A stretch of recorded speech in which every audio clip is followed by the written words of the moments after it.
I remember I got born again at a David Hogan meeting. It's just a good idea. Eddie and Megan invited me. Glenn and Sandy were in the room, and David, Eddie tricked me and my brother. He's not here tonight, but we were friends. And he worked for my dad, and we were friends before Jesus. And he got saved first, and he he moved to another city. We hadn't seen each other in a little while. We talked on the phone every so often. But he's like, man, it's been so long. You should come visit me this weekend. And I'm like, yeah, that sounds good. Of course, he didn't tell me this guy David Hogan was preaching in this church he's been telling me about. So it's a complete setup. And if you don't know who David Hogan is, go home and look him up, podcast him, just listen to some testimonies. The craziest testimony. I literally, like Heidi Baker and David Hogan, like the two craziest people that I know of alive on the planet. Like, he's a missionary down in the jungles of Mexico, been down there 30 years or so, and just seen, back when I got saved 20 years ago, his ministry had seen 300 people raised from the dead.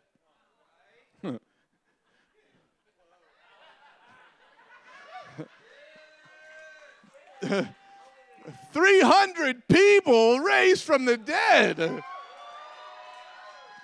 And listen, this guy is crazy in God, like a good way. He's just built like a drill sergeant for Jesus. Like the way he talks, the way he walks, he's just gruff, everything about him, like he's no nonsense, but he loves Jesus. He's telling the craziest stories, right? I'm not born again, right? And I'm sitting in church like, what? What is happening right now? And he's talking about seeing limbs grow back. He's talking about people being raised from the dead. He's talking about driving his truck under raging rivers. He's talking about crazy things. And my thought is, why didn't anybody ever tell me Christianity could be like that? And he kept saying this. He kept saying this phrase. He kept saying, he's marching. He's got his belt buckle and his boots and his beard. And he kept saying, I don't know how many of you are going to get this. And then you tell another crazy story. And listen, I'm not yet saved, right? I'm about 20 minutes away from getting born again.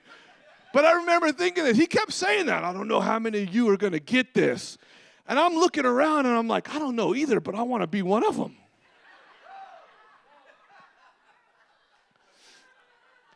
And he got done with his message, and he didn't give an altar call, but me and my brother ran down to the front anyway. Why? Because God was using something in him that was getting into us. That those flowers, the daisy flowers that you blow on, and the seeds spread everywhere. Dandelions, thank you. That's what I meant. And the dandelion. Listen, something in him was getting in us. But he was getting in us because he allowed God to do something in him. That he stepped into his God-given dream, his destiny, and God said, yeah, I'm going to breathe on that. I'm going to impact you, and you, and you, and you. And we ran down to the front. And he didn't do an altar call. He just paused for a second. And me and my brother we jump up, we're elbowing our way out to the aisle. We run down to the front, and literally we come down there, and he's like, what do you want?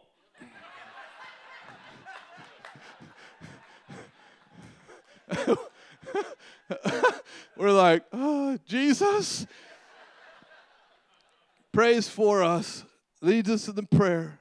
Give our hearts to Jesus. Then he does an altar call, invites 100 more people come down and get born again. And fast forward 20 years, and how many seeds have been released through my brother and I. My brother lived on the mission field for 13 years, and all these people impacted and lives changed and salvation and crusades preached and miracles happened. And you know what I'm most looking for into heaven? Meeting Jesus.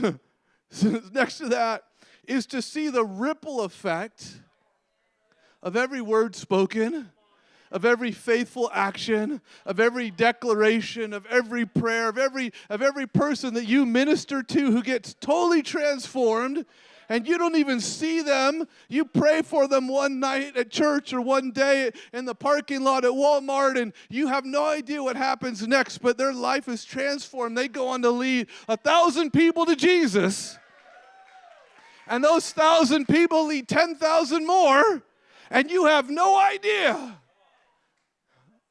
I believe there's going to be a whole period, like there's going to be a whole, the wedding supper, there's going to be all kinds of like amazing things, but I believe there's going to be a whole period where our jaw just stands open. Wow. That one person, I've forgotten that one person 13 years ago, and that seed got into them, and look what happened from there, and there, and there, and